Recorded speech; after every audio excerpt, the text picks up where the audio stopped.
மக்கள் இந்த வீடியோ நம்ம என்ன பேச போகிறோம்னா, நேற்று பார்த்தீங்கன்னா தந்தி டிவிலேருந்து ஒரு நியூஸ் கார்டு ஒன்று ரிலீஸ் பண்ணாங்க. அந்த நியூஸ் கார்டை பார்த்தோன்னா நிறையா தாவேக்க ஆதரவாளர்கள் சூப்பர்ப்பா அண்ணன் களத்துக்கு வர போகிறாருப்பா, இனிமே தான் மாஸ் காமிக்க போகிறாருப்பா அப்படின்னு சொல்லி நிறையா பேர் கொண்டாடிக்கிட்டு இருந்தாங்க. இந்த நியூஸ் கார்டை பார்த்தீங்கன்னா தாவேக்காவை சேர்ந்த நிறைய பேர் கொண்டாடும் போது எனக்கு என்ன தோணுச்சுன்னா, நம்ம இனிமே தான் களத்துக்கு வந்து ஜீரோலேருந்து ஆரம்பித்து கட்சியை பெரிய லெவலில் வளர்த்து கொண்டு போகணுங்கிற அந்த பின்பத்தில் இருக்காதிங்க. நம்ம அண்ணா இது வரைக்குமே செஞ்ச அந்த 7 விஷயங்கள் பொதுமக்கள்கிட்ட நல்ல இம்பேக்ட் ஆகிருக்கு. பொதுமக்கள் நம்மளை கொண்டாடிக்கிட்டு இருக்காங்க, பாராட்டிக்கிட்டு இருக்காங்க அப்படிங்கிறத இந்த வீடியோவில் நான் சொல்ல வரேன். என்னப்பா சொல்கிறேன், நீ ஏதோ புதுக்கதை சொல்கிறேன்னு சொல்லி கேட்டிங்கன்னா, இல்லை, அரசியல் களத்தில் தொடர்ச்சி அண்ணாவை கவனித்து பார்த்தீங்கன்னா இந்த 7 விஷயங்கள் பொதுமக்கள்கிட்ட போய் சேர்ந்துருக்கு. அண்ணா அதை செஞ்சுருக்காரு. களத்துக்கு வர்றதுக்கு முன்னாடியே விஜய் அண்ணா செஞ்ச இந்த 7 விஷயங்கள் அப்படி என்னென்ன பொதுமக்கள்கிட்ட அப்படி என்ன இம்பேக்டை ஏற்படுத்தியிருக்கு அதை இந்த வீடியோவில் பார்க்க போகிறோம். மாற்றுக் கட்சியை சேர்ந்தவங்க இந்த 7 விஷயத்தை கண்டிப்பாக ஏற்றுக்க மாட்டீங்க. நாங்கள் சொல்கிற அந்த 7 விஷயத்தை ஒரு 4வது 3வது அல்லது 5வது உங்கள் மனசாட்சியோடு அதை கவனித்து பார்த்தீங்கன்னா இந்த 7ஐயுமே உங்களால் ஏற்றுக்க முடியும். அப்படி இல்லைனாட்டி ஒரு 5 4வது ஏற்றுக்க முடியும்.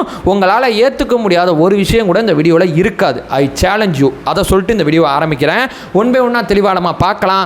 நான் எதுவும் பெருசாக பண்ண போகிறது இல்லைங்க. ஆல்ரெடி அந்த மனுஷன் செஞ்ச மனுஷனுக்கு ஒரு காம்ப்ளிமெண்ட்டை கொடுங்க. அந்த மனுஷன் செஞ்சதை இந்த வீடியோவில் ஆவணப்படுத்த போகிறேன். ஒன் பை ஒன்றா தெளிவாக நம்ம பார்க்கலாம். உற்சாக வணக்கங்கள். வாங்க பதிவுக்குள்ளே போகலாம். இப்போ முதல் விஷயம் மக்களே, இந்த முதல் விஷயம் பார்த்தீங்கன்னா அத்தனை பேருமே ஏற்றுக்கிற பாயிண்ட். ஏன் சொல்கிறேன்னா, அடுத்தடுத்த பாயிண்ட்டை நீங்கள் நிச்சயமாக ஏற்றுப்பீங்க. இந்த பாயிண்ட் பார்த்தீங்கன்னா எல்லாருமே ஏற்றுக்கிட்ட பாயிண்ட் தான். அண்ணா எடுத்த ஒரு முடிவு, சினிமா வேணாம், இனி அரசியலுக்கு போவோம், இனி மக்களுக்கு பணி செய்து கிடப்பது தான் நம்மளோட வேலை, இனி நம்ம சினிமாவில் நடிக்க வேணாம், நம்ம அரசியல் களத்தில் போய் மக்களுக்கு தொண்டு செய்வோம், அந்த மக்கள் நம்மளை எங்கேயோ வச்சுருக்காங்க, இந்த மக்களுக்கு ஏதாவது செஞ்சுக்கிட்டே இருப்போம், நல்லது தொடர்ச்சியாக செய்வோம், நல்லது நம்ம தொடர்ச்சியாக செய்யணும்னா அதிகாரம் கையில் இருந்தால் இன்னும் நிறையா நல்லது செய்யலாம் அப்படிங்கிறதுக்கு சினிமா விட்டுட்டு அரசியல் களத்துக்கு வந்தார். பார்த்தீங்களா, நீங்கள் ரோட்டில் போயிட்டு யாராவது ஒரு நபரை போயிட்டு விஜய் அண்ணாவோட அந்த முடிவை கேளுங்களேன், எப்பா சாதாரண மனுஷன்லாம் அந்த முடிவு எடுக்க மாட்டான்பா, இது வந்து சாதாரண முடிவே கிடையாதுப்பா அப்படின்னு சொல்லி இந்த முடிவுக்கு அப்புறம் விஜய் அண்ணாவை பார்க்குற கண்ணோட்டமே நிறையா பேரோட கண்ணோட்டம் மாறிடுச்சு. இந்த முடிவு பார்த்தீங்கன்னா இப்போ ஷாம் ஒரு இன்டர்வியூ கொடுத்துருப்பாரு. ஷாம் என்ன சொல்கிறாருன்னா, வாரிசு படம் போதே விஜய் அண்ணா என்கிட்ட சொன்னார்னா அப்போ அந்த முடிவுக்கு எத்தனை வருஷம் முன்னாடி விஜய் அண்ணா வந்திருப்பார், அவரோட மனதை எவ்வளோ தூரம் பக்குவப்படுத்தியிருப்பார். இந்த முடிவை நோக்கி அவர் நகரும் போது கண்டிப்பாக சொல்கிறேன், குறைஞ்சது 6-7 வருஷத்துக்கு முன்னாடியாவது விஜய் அண்ணா அந்த முடிவு எடுத்திருப்பாரு. நம்ம ஏதாவது அரசியலுக்கு போகணும்னு முடிவு எடுத்தால் சினிமா விட்டுறணும் அப்படிங்கிற முடிவு. இது எவ்வளோ கஷ்டமான ஒரு முடிவு. உங்கள் வீட்டில் பார்த்தீங்கன்னா, நான் தொழில் செய்ய மாட்டேன், நான் இனிமேல் மக்களுக்கு சேவை செய்வேன் அப்படிங்கிற ஒரு முடிவை நீங்கள் எடுத்து உங்கள் வீட்டில் போய் சொன்னீங்கன்னா உங்கள் வீட்டில் உங்களை என்ன சொல்லுவாங்க? அதுவும் நீங்கள் செய்கிற தொழில் பார்த்தீங்கன்னா 250 கோடி 300 கோடி வருமானம் வர்ற தொழில்னா அந்த வருமானத்தை விட்டுட்டு அரசியலுக்கு வரேன்னு சொல்லும் போது அந்த முடிவு சாதாரண விஷயம் கிடையாதுங்க. கண்டிப்பாக சொல்கிறேன், இந்த முடிவுனால் பொதுமக்கள் மத்தியில் விஜய் அண்ணாக்கு நல்ல இம்பேக்ட் ஏற்படுத்தியிருக்கு. இந்த முடிவு மூலமாக விஜய் அண்ணா ஆதரவு அவர் கிடைச்சாலும் அதே நேரத்தில் பார்த்தீங்கன்னா அவருக்கு இழப்பு அப்படிங்கிறது பொருளாதாரம். இப்போ கட்சியை கூட தன்னுடைய சொந்த காசில் தான் நடத்திக்கிட்டு இருக்காரு. அடுத்தடுத்த நிகழ்வுகள் அத்தனையுமே தன்னுடைய சொந்த காசு மூலமாக தான் விஜய் அண்ணா கட்சியை நடத்துகிறாரு. ஸோ மிகப்பெரிய பொருளாதார இழப்பை நோக்கி தான் நகர்ந்து போகிறேன்னு தெரிஞ்சும் பொதுமக்களுக்காண்டி என்னோட ஃபோக்கஸ் மிஸ் ஆகக்கூடாதுங்கிற ஒரே காரணத்துக்காண்டி இந்த முடிவு எடுத்தார். பார்த்தீங்களா, இந்த முடிவு அரசியல் களத்தில் விஜய் அண்ணாக்கு பொதுமக்கள் மத்தியில் ஆதரவை ரொம்ப அதிகமாகவே கூட்டியிருக்கு. இது என்னோட முதல் பாயிண்ட். ஏன்னா நம்ம ஈஸியாக ரிலேட் பண்ணிக்க முடியும் இந்த பாயிண்ட்டை. இப்போ நான் 2வது சொல்கிறேன். இந்த அரசியல் களத்தில் பார்த்தீங்கன்னா எதுக்கு அரசியலுக்கு வந்தோம், என்ன பண்ணுறோம், என்ன பேசுகிறோம் எதுவுமே தெரியாமல் இங்கே சில அரசியல்வாதிகள் பேசிக்கிட்டு இருக்காங்க, சில அரசியல்வாதிகள் பயணிச்சுக்கிட்டு இருக்காங்க. நான் யாரையும் குறிப்பிட்டு சொல்கிறப்பா நான் யாரை சொல்கிறேங்கிறது உங்களுக்கு தெரியும். எப்போ எந்த தலைவரை எதிர்க்கிறோம், ஒரு நேரத்தில் ஒரு தலைவரை ஆதரிப்பார், மறுபடியும் வந்து அதே தலைவரை வந்து எதிர்ப்பார். எப்போ என்ன பண்ணுவோம்னு சொல்லி தம்பிகளை போட்டு குழப்புற தலைவர்கள் தான் இங்கே நிறைய பேர் இருக்காங்க. அப்படிப்பட்ட தலைவர்கள் மத்தியில் இந்த அரசியல் களத்துக்கு நான் வந்தது 2 விஷயத்துக்கு தான். ஒன்று, என்னுடைய கொள்கைக்கு என்னுடைய சித்தாந்தத்துக்கு எதிரான பிஜேபி எதிர்க்க. இன்னொன்று பார்த்தீங்கன்னா பிஜேபி எதிர்ப்பில் போலியாக இருக்கக்கூடிய திமுக எதிர்க்க. நான் வந்தது பிஜேபி எதிர்க்க தான். அதே நேரத்தில் பார்த்தீங்கன்னா இவனை எதிர்க்கிறேங்கிற பேரில் இவன் வந்து ஏமாத்திக்கிட்டு இருக்கான். பார்த்தீங்களா பொதுமக்களை, இந்த 2 பேரை எதிர்க்கிறதுக்கு தான் இந்த அரசியல் களத்தில் வந்திருக்கேன். என்னுடைய அரசியல் முழுக்க இந்த 2 பேரை நோக்கி மட்டும்தான் இருக்கும். என்னை நோக்கி இங்கே 4 பேர் அரசியல் பண்ணுறான், அது எனக்கு அவசியம் கிடையாது. ஆனால் என்னுடைய அரசியல் இந்த 2 பேரை மட்டும் நோக்கி இருக்குங்கிற ஒரு கிளாரிட்டி இருக்குது. பார்த்தீங்களா அரசியல் களத்தில், இந்த கிளாரிட்டி விஜய் அண்ணா பண்ண ஒரு கிளாசிக்கான விஷயம். இந்த அரசியல் களத்தில் எந்த ஒரு தலைவருக்குமே இந்த கிளாரிட்டி கிடையாது. நாளைக்கு என்ன அரசியல் பேச போகிறோம், நாளைக்கு கழிச்சு என்ன அரசியல் பேச போகிறோம் தெரியாது.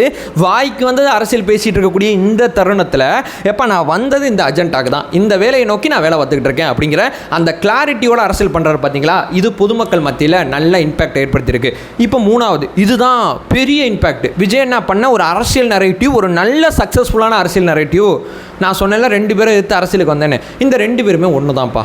ஒவ்வொரு இடத்துலையுமே விஜய் அண்ணாவுக்கு நல்லா கவனித்து பார்த்தீங்கன்னா ரெண்டு பேரும் ஒன்று பேசும்போது ரெண்டு பேரும் ஒன்று, உட்காந்தா ரெண்டு பேரும் ஒன்று, எந்திரிச்சா ரெண்டு பேரும் ஒன்று. தொடர்ச்சியாக பார்த்தீங்கன்னா விஜய் அண்ணா பிஜேபியும் திமுகவும் வெவ்வேறு கிடையாது, ரெண்டும் ஒன்று தான் மக்களே அப்படிங்கிற ஒரு அரசியல் நரேட்டிவை மாநாட்டில் ஏற்படுத்தினார். தொடர்ச்சியாக பார்த்தீங்கன்னா இப்போ வரைக்கும் அதை கடைபிடித்துட்டு வராரு. ரெண்டும் ஒன்று தாங்கிறத வாய்ப்பு கிடைக்கும் போது தான் ரிஜிஸ்டர் பண்ணிட்டு இருக்காரு. அரசியல் களத்தில் பார்த்தீங்கன்னா ரெண்டும் ஒன்று தானா அப்படிங்கிற டிஸ்கஷனுக்கு பொதுமக்கள் போயிட்டாங்க. ஆமாப்பா, இவன் நாடாளுமன்றத்தில் பண்ணுறதை இவன் சட்டமன்றத்தில் பண்ணுறான், இவன் மாநிலங்களுக்கு பண்ணுறதை இவன் உள்ளாட்சிக்கு பண்ணுறான், இவன் பார்த்தீங்கன்னா பெரிய லெவலில் கொடுத்த வாக்குறுதிகள் அத்தனையுமே அஜெண்டா பேஸில் இருக்குது, இவன் கொடுத்த வாக்குறுதிகள் அத்தனையுமே நிறைவேற்ற மாட்டான். ஸோ எந்த இடத்துல எடுத்து பார்த்தாலும் ரெண்டு பேருமே ஒன்றா தான் இருக்காங்க. இவங்களும் பார்த்தீங்கன்னா இவங்களுக்கு எதிராக பேசுனா தூக்கி உள்ளே வைப்பாங்க, இவங்களும் இவங்களுக்கு என்ன பேசுனா ஆயாவை கூட வரமாட்டாங்க, தூக்கி உள்ளே வைப்பாங்க. அந்த வகையில் பார்த்தா தளபதி சொல்கிறது கரெக்டு தான்பா, ரெண்டும் ஒன்று தான் அப்படின்னு சொல்லி பொதுமக்களும் ஃபீல் பண்ண ஆரம்பிச்சிட்டாங்க. இங்கே பிஜேபி எதிர்ப்பில் இருக்கிறவங்க திமுகவுக்கு வாக்களிக்கிறது அப்படிங்கிறது நீங்கள் ஏமாற்றப்படுற செயல்முறை அப்படிங்கிறது விஜய் அண்ணா கண்டுபிடிச்சி இந்த அரசியல் களத்தில் கொண்டு வராரு. பார்த்தீங்களா, இது முழுக்க முழுக்க அண்ணா கிரியேட் பண்ணுற அரசியல் நரேட்டிவ். ரெண்டும் ஒன்று தாங்கிறது இப்போ பொதுமக்கள் பேச ஆரம்பிச்சிட்டாங்க. நேற்று பார்த்தீங்கன்னா அறம் படத்தோட இயக்குனர் கூட அந்த உண்மையை நம்ப ஆரம்பிச்சிட்டாரு, ரெண்டும் ஒன்று தான்பா அப்படின்னு சொல்லி. ஏன்னா திராவிட கழகத்துக்கு மிக முக்கியமாக வேலை செஞ்சவர், திராவிட முன்னேற்ற கழகமும் பிஜேபி ஒன்று தான்பா அப்படின்னு சொல்லி பேச ஆரம்பிச்சிட்டாரு. அரசியல் களத்தில் விஜய் அண்ணாவோட சாதனை ரெண்டும் ஒன்று தான் அப்படிங்கிற ஒரு விஷயத்தில் ரொம்ப தீர்க்கமாக இருக்குது, ரொம்ப அழகாக பாலிடிக்ஸ் பண்ணிகிட்டு இருக்காரு. அடுத்து பார்த்தீங்கன்னா 4வது, பொதுமக்கள் இதையுமே கவனிக்கிறாங்க. எந்த ஒரு அரசியல் தலைவருக்குமே பிறந்த நாள் வந்தாலும் முதல் வாழ்த்து விஜய் அவர்கள்ட்டேருந்து போயிடுது. பிரேமலதா விஜயகாந்த் அவர்களாக இருக்கட்டும், இல்லை எடப்பாடி அவர்களாக இருக்கட்டும், இல்லை முதலமைச்சராக இருக்கட்டும், இந்த மாதிரி எந்த ஒரு அரசியல் தலைவருக்கு பிறந்தநாள் வாழ்த்து சொல்லணும்னாலும் தனிப்பட்ட முறையில் பார்த்தீங்கன்னா பிறந்தநாள் வாழ்த்துக்கு அண்ணா வந்து ரொம்ப ரொம்ப கரெக்டாக இருந்திருக்காரு. 10 பேர் சொன்ன பிறகு சொல்கிறது இல்லை, முதல்ல சொல்லிடுறாரு. அரசியல் களத்தில் பார்த்தீங்கன்னா தனிப்பட்ட நட்புறவை ரொம்ப அழகாகவே மெயின்டைன் பண்ணுறாரு. அதே நேரத்தில் பார்த்தீங்கன்னா கருத்தியல் அரசியல் மட்டும்தான் எதிர்க்கிறாரு. எந்த ஒரு தனி நபரையுமே இதுவரைக்கும் விஜய் அண்ணா தரம் தாழ்ந்து பேசுனதே கிடையாது இந்த அரசியல் களத்தில்.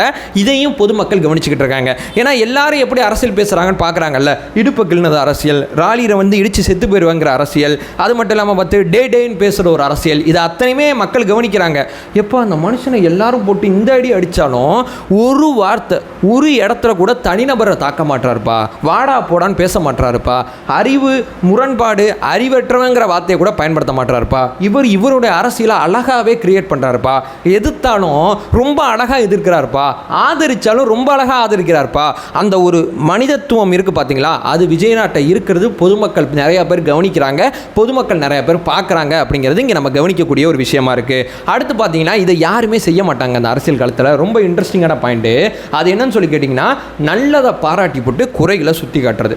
நல்லதை பாராட்டினவே இந்த எதிர்க்கட்சிகள் வந்து அரசு விமர்சித்தாவே எதுவுமே நல்லது கிடையாதுங்க, பட்ஜெட் ஒன்றுமே கெட்ட பட்ஜெட்டுங்க, ஒன்றுமே கிடையாதுங்க இந்த பட்ஜெட்டு அப்படின்னு சொல்லி ஒட்டு மொத்தமாக எதிர்ப்பாங்கல்ல. அது எதுவுமே விஜய் நான் பண்ணாமல், எப்போ அந்த பட்ஜெட் நான் படித்தேன்பா, இந்த 4 விஷயம் நல்லா இருக்குது, இந்த 7 விஷயம் பிரச்சனையாக இருக்குது, ஸோ அந்த பட்ஜெட் வந்து நான் ஓவரால் பார்க்கும்போது இந்த பட்ஜெட் எனக்கு சரியில்லைன்னு தோணுதுன்னு சொல்லி நான் ஒரு விஷயத்தை எதிர்த்தேன்னா அந்த டீட்டெயில் இருக்குது பார்த்தீங்களா, இவ்வளோ காரணங்களுக்காண்டி இதை நான் எதிர்க்கிறேன், இவ்வளோ விஷயங்கள் இருந்ததுனால இதை ஆதரிக்கிறேன் அப்படின்னு சொல்லி எந்த ஒரு விஷயத்தையுமே எதிர்க்கட்சியாக இருந்தால் நாங்கள் எய்த்தாப்பில் உட்காந்து கத்துவோம் அப்படிங்கிற அரசியலை உடைச்சு, எதிர்க்கட்சியாக இருந்தாலும் அரசாங்கம் பண்ணுற நல்ல விஷயத்தை பாராட்டுவோம். நீட்டு விஷயத்தில் திமுக வந்து சட்டசபையை கூட்டி தீர்மானம் போட்டுச்சா, ரொம்ப சூப்பர், அந்த விஷயத்தை நான் ஆதரிக்கிறேன், ஆனால் வாக்குறுதி என்ன கொடுத்தீங்க அப்படிங்கிற ஒரு கேள்வியாக இருக்கட்டும். இந்த பட்ஜெட்டில் மத்திய அரசு பட்ஜெட்டாக இருந்தாலும் சரி, தமிழ்நாடு அரசு பட்ஜெட்டாக இருந்தாலும் சரி, இந்தந்த விஷயங்கள் ரொம்ப கிளாசிக்காக இருக்குப்பா, இதெல்லாம் பாராட்டலாம், ஆனால் கீழே இருக்கக்கூடிய குறைகளை யாருப்பா சரி செய்வா அப்படிங்கிற அந்த கேள்வி இருக்குது பார்த்தீங்களா.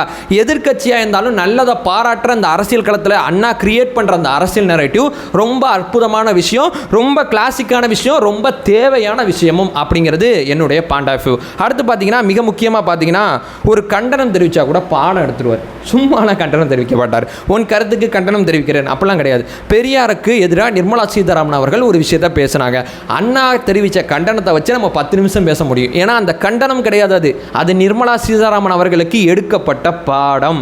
அமித்ஷா அவர்கள் பார்த்தீங்கன்னா அம்பேத்கர் அவர்களை பற்றி பேசியிருப்பாங்க, அதற்கு பார்த்தீங்கன்னா அமித்ஷா அவர்களுக்கு கண்டனம் தெரிவிக்கல, அதுவும் பாடம். திமுகவும் பிஜேபியும் பார்த்தீங்கன்னா அந்த பாசிச அணுகுமுறையை கையாளும் போது எந்த இடத்துல இந்த வார்த்தையை பயன்படுத்தணும்னு இருக்குல்ல, அந்த இடத்துல அந்த வார்த்தையை போடும்போது அந்த பாசிசங்கிற வார்த்தையை போடுறாரு பார்த்தீங்களா, அந்த வார்த்தைக்கு பின்னாடி ஒரு 100 புத்தகங்கள் நம்மளால் படிக்க முடியும். எந்த வார்த்தையை அங்கே போட்டார்னா அது சரியாக இருக்கும் அப்படிங்கிற ஒன்று இருக்குது பார்த்தீங்களா. ஸோ அவர் கண்டனம் தெரிவித்தாலும் ஒரு பாடத்தை கற்றுக் கொடுத்து தான் கண்டனம் தெரிவிக்கிறார் அப்படிங்கிறது இங்கே மிக முக்கியமானது.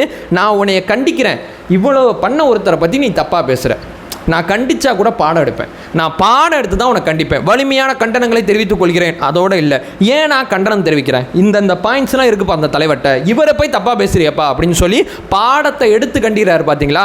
அப்போ பொதுமக்கள் அத்தனை பேர் கவனத்துக்குமே அது போகுது. பொதுமக்களும் இந்த விஷயத்தை பார்க்குறாங்க. நல்லதை பாராட்டுற இதே விஜய் அவர்கள் தான் தப்பு பண்ணும்போது பாடம் நடத்தி கண்டிக்கிறார்ப்பா அப்படிங்கிற ஒரு விஷயத்தையும் கவனிக்கிறாங்க. இதுவும் நல்ல இம்பாக்டாக இருக்குது. அடுத்து ஃபைனலான 7வது விஷயம், எல்லா அரசியல் தலைவருமே பார்த்தீங்கன்னா பிரச்சனை வந்தால் பிரச்சனை பிரச்சனை பிரச்சனை பிரச்சனைன்னு கத்திட்டு போவாங்க.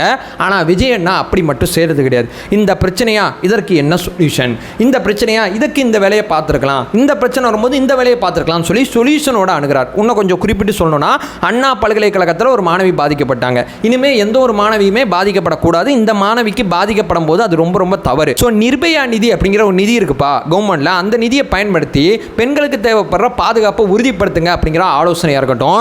இப்போ அந்த யார் அந்த சார் அப்படிங்கிறது பார்த்தீங்கன்னா அதிமுக எடுத்த பிரச்சாரமாக இருந்தாலும் பெண்கள் அத்தனை பேருமே பயத்தில் இருக்கும்போது, அண்ணன் நான் உனக்கு கடிதம் எழுதுறேன், நீ பயப்படாதம்மா, தைரியமாக இரு. விஜயண்ணாக்கு அந்த கடிதத்தை கம்ப்யூட்டரில் பிரிண்ட் பண்ண தெரியாதா, எவ்வளோ நேரம் ஆக போகுது, கையால் எழுதி அந்த பெண் குழந்தைகளுக்கு ஒரு நம்பிக்கை ஊட்டுறபடி ஒரு கடிதத்தை அண்ணன் நான் இருக்கேன் அப்படின்னு சொல்லி ஒரு நம்பிக்கை கொடுத்தாரு பார்த்தீங்களா அந்த சமயத்தில். ஸோ பிரச்சனையாக மட்டும் அணுகாமல் இனிமேல் எந்த குழந்தைக்கு நடந்துடக்கூடாது. அந்த குழந்தைகள் அத்தனை பேருமே பார்த்தீங்கன்னா பயத்தில் இருக்கும். அந்த பயத்தில் இருந்த குழந்தைக்கு ஒரு தனிப்பட்ட முறையில் ஒரு கடிதம் எழுதும்போது அது எவ்வளோ தூரம் ஆறுதலாக இருக்கும். அந்த கடிதத்தை விஜயண்ணா அணுகிறாரு. அது மட்டும் இல்லாமல் இப்போ சமீபத்தில், ஏன் அவ்வளோ தூரம் போகணும், இப்போ சமீபத்தில் பார்த்தீங்கன்னா தொகுதி மறுவரையறை அப்படிங்கிற பிரச்சனை போகுது. இந்த பிரச்சனையில் இது தப்புப்பா, இது செய்யக்கூடாதுன்னு தான் அத்தனை கட்சியுமே சொல்லிக்கிட்டு இருக்காங்க. ஆனால் தாவேக்கா மட்டும்தான் இது செய்யக்கூடாதுன்னா எதை செய்யணும், அப்போ நம்ம அப்படியே பாஸ் பண்ணி வச்சிடலாம்ப்பா, அதுதான் சரியானதாக இருக்கும். ஏன்னா இது இந்த ஊர்லலாம் இப்படிலாம் இருக்குப்பா, இந்த ஊரில் இப்படிலாம் செஞ்சுருக்காங்கப்பான்னு சொல்லி ஒரு 5 பக்க கடிதத்தை தாவேக்கா கொடுக்குது. இந்த பிரச்சனையில் பார்த்தீங்கன்னா இப்படி செய்யலாம், நீங்கள் கொஞ்சம் குழப்பத்தில் இருக்கீங்க, எனக்கு நல்லா தெரியுது, என் கட்சி நிலைப்பாடு இதுன்னு சொல்லி ஒரு 5 பக்கத்துக்கு நம்மளால் பேச முடியுது. இது மட்டும் இல்லாமல் எந்த ஒரு பிரச்சனையுமே எடுத்து பாருங்களேன், சொல்யூஷனோட அணுகுவார். சொல்யூஷன் கொடுத்து தான் அவர் வேலையே செய்வார். பிரச்சனையை மட்டும் கொடுக்குறது அரசியல் தலைவரோட வேலை. ஏன்னா விஜயண்ணா அரசியல்வாதி கிடையாது. என்னப்பா அப்படி சொல்கிற, சிறந்த நிர்வாகிங்க அந்த மனுஷன். நிர்வாகியாக இருக்கிறதுனால தான் நம்ம கவர்மெண்ட் அந்த பிரச்சனை இருக்கும்போது நம்ம என்ன யோசிப்போம், நம்ம கவர்மெண்ட் ஆட்சியில் இருக்கும்போது இந்த பிரச்சனைக்கு என்ன சொல்யூஷன். ஸோ பிரச்சனையை மட்டும் பார்த்தா அது அரசியல்வாதியோட வேலை, பிரச்சனையோடு சேர்ந்து சொல்யூஷனை பார்த்தா அது நிர்வாகியோட வேலை. விஜயண்ணா அந்த வகையில் பார்த்தீங்கன்னா அரசியல்வாதி, அதை விட சிறந்த நிர்வாகி. அதனால தான் பொதுமக்கள் விஜயண்ணாவை கொண்டாடுறாங்க.